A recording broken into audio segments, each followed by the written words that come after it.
All right, so Saints football may be back. New Orleans up to 4-4. Got a big win last week against Indianapolis. And you look at the final score, you're like, oh, let's go. The offense finally did something. You know, it's like that GIF or that picture with the guy and the stick. He's like, do something, right? I mean, that's what we were all kind of waiting for as Saints fans and people that cover the team.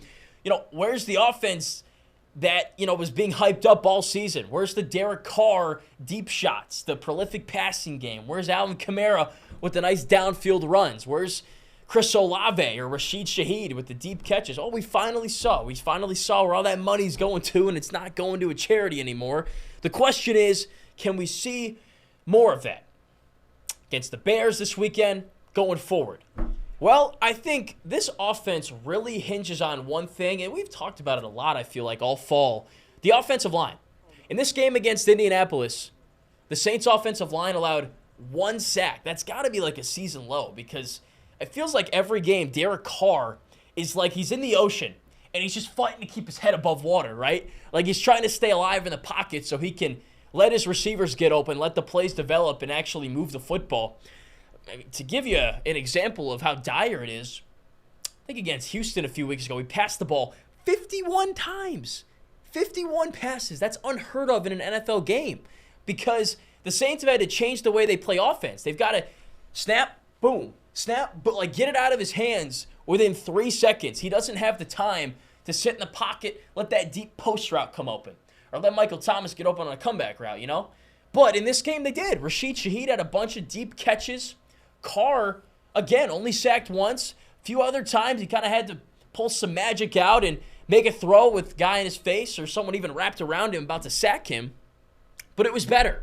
And if that's what you can consistently get from your offensive line, just a little bit more time, I think this offense could produce like this every week against, you know, defenses that aren't elite, but like average, maybe slightly above average, that don't have great, you know, pass rush units and are susceptible in some areas.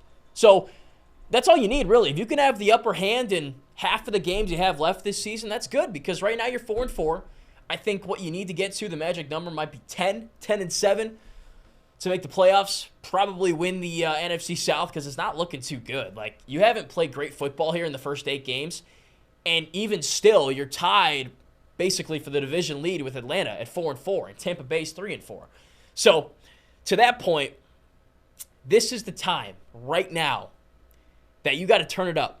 You got a chance here in these next 4 weeks, 3 games in 4 weeks with a bye week, to kind of take control of this division and pull away from the pack.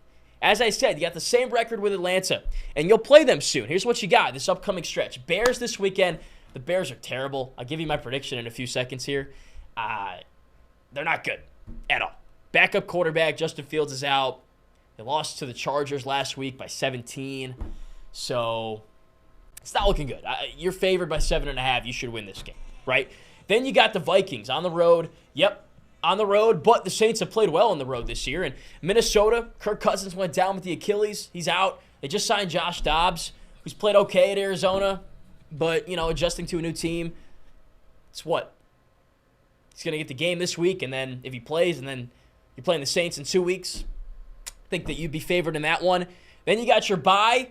Then you play Atlanta, a team that, you know, they've been all right, but they're not world beaters by any means, and it's a home game. So you've got a chance here with 3 winnable games to go from 4-4 to 7-4 and maybe get a game or 2 lead on the rest of the division heading into the second half of the season. So now's the time to turn it up and get going. One last thing on Derek Carr. I mentioned he threw it like 51 times against the Texans. He threw it half as many times basically against the Colts, 27. That's how many times he should be throwing the ball. What that means is that the big downfield plays, they're hitting. Rashid Shaheed, he's connecting with him. Chris Olave, the same thing. Even Michael Thomas. It also means the run game's working because you're not having to, you know, pass it 70% of the time, run it 30%. So Alvin Kamara was efficient in this game. Taysom Hill had some big runs. Like, that guy's just a football weapon. So getting him more involved has worked out really well too. So as for my prediction for this weekend's game, the Bears are 2-6. As I said, they got a backup quarterback and Tyson Bagent or whatever. He's ruined DJ Moore's fantasy breakout year, which I'm not too happy about. They struggle to score points. And if the offense plays as well as they did last week in this game, they'll be all right. I think they will. Give you a number and a stat here that's, I think, very important. The Bears are the worst pass rushing team in the NFL. They average 1 sack a game. So with an offensive line that hasn't been good, and last week showed that against a weaker defensive line they can get protection, well, we saw what happened. New Orleans put up 38 points. They moved the ball all afternoon. I think they do the same thing against the Bears. Carr's going to have time. He'll hit Shaheed, Olave, Thomas, whoever. Taysom Hill will have some big plays too. I think this offense is going to go off against the Bears.